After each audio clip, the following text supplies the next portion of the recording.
Hey, Roger Martin, this is with Glenn Beck. This is Teeka Tiwari, editor, Paul Beach's letter. I really like this guy's research.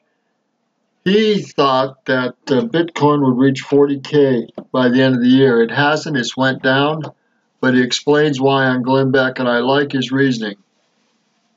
But watch out for the first and second quarter of next year. I believe it will get there, only a year late from what he predicted.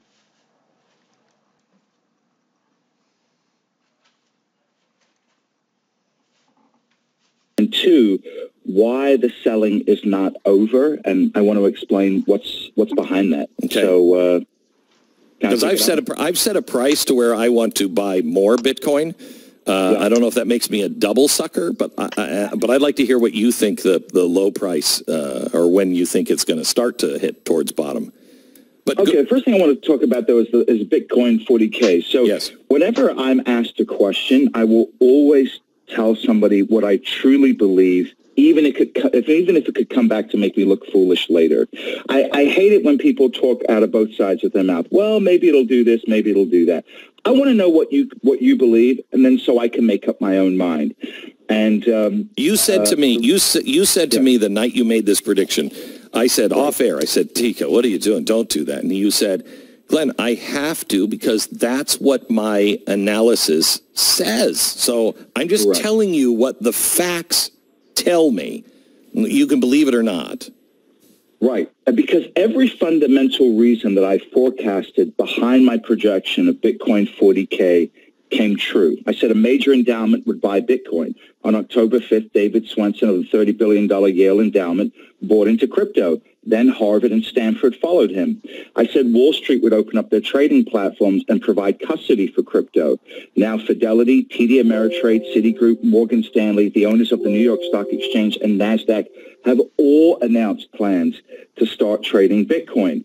Northern Trust is creating a custody product, and even State Street, America's largest custodian, is getting active in the States. So what's the piece I got wrong, right? So all the fundamental research that said, okay, all these new players are coming into space, everything that I predicted came true. But the one piece that I got wrong, that I'm absolutely willing to own 100%, is I got the investor sentiment piece wrong. I misunderstood just how bad investor sentiment was. The market does not believe anything but bad news right now. It's just taking the stance of, well, okay, yeah, Fidelity, okay, great, let's see it actually happen. Now, all of these things are actually happening. The last time, Glenn, I saw such a disconnect between the fundamentals and investor sentiment was an Apple computer back in 2003. Back in 2003, everybody thought Apple Computer was going out of business. They had the hottest product in the world, the iPod. They said they were going to open it up to the PC realm. Nobody believed them. The stock actually dropped 40% that year. It wasn't until 2004 when they actually opened it up to the PC realm and their sales started going gangbusters that Apple stock started taking off. So, again... So what do you think it's going to take to change the investor sentiment? We're going to have to see this new platform by Bakkt, which is ICE, the owner of the New York Stock Exchange. That has to launch. That's going to be launching on July 24th. We're going to have to see Fidelity launch their custody product and actually integrate Bitcoin trading into their desktop platform. That's going to launch between Q1 and Q2. TD Ameritrade has said that they're going to add Bitcoin trading to their platform. We're going to have to actually see it, right? The market is taking the stance of we need to see this happen. So but the good news is all of that is going to happen within Q1 and Q2 of 2019. All of those institutions are coming into the space. Not a single one of these institutions has said, oh, we don't like the way Bitcoin's trading, we're pulling out. In fact, NASDAQ just said, well, we don't care Bitcoin's going down. We're moving full ahead with our Bitcoin products. Fidelity has said the same thing. TD Ameritrade has said the same thing. Not a single institution in the space has backtracked on their plans to open up their trading platforms to Bitcoin buyers. And that, to me, is the news that we have to look at, because the news that's dominating the market right now is all this forced selling of Bitcoin and Ethereum that's happening because ICOs are coming under the regulatory magnifying glass of the SEC. Hey, Teeka? The SEC is... Yes, I apologize for jumping in, but I do have a question I'm burning to ask you. I'm Andrew Heaton. I'm the delightful funny man that's accompanying Glenn today.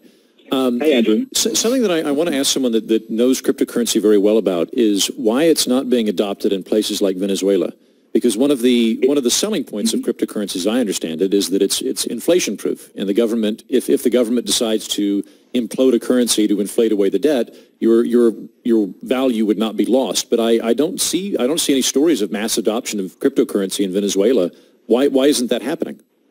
Oh, it is happening. That's how people are living. People are living. They're taking Bitcoin and buying gift cards on Amazon, ordering goods on Amazon, and that's how they're surviving. There's the two top currencies in Venezuela right now are Bitcoin and another one called Dash. In fact, there's more than 22,000 people, 22,000 businesses now just using cryptocurrency down there because you can't use cash. It's completely worthless.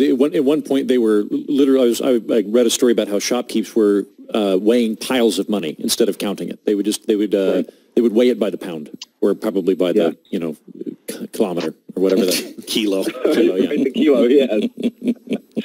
Yes, but to talk to you about the price action right now, if you remember back in 08 and 09, we had all that forced margin selling, right? So you had great companies like American Express trading below $10, which is ridiculous. Nobody wants to sell American Express at $9, but they had to because they had margin calls. This is in 2008. 2008, 2009. Yeah. So we're seeing something similar right now happen with Bitcoin and Ethereum.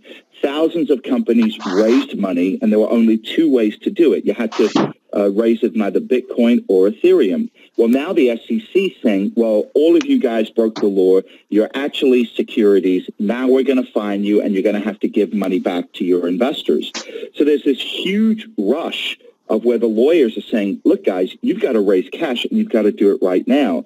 And so there's this massive forced liquidation of Bitcoin and massive forced liquidation of Ethereum. Now, how long does that last? Probably a few weeks more, Glenn. That's not a 1, 2, 3 thing and done. So that's why I say, let's take a step back. Let's get this forced selling out of the way. And then I think the dust will settle here probably in about a week or two.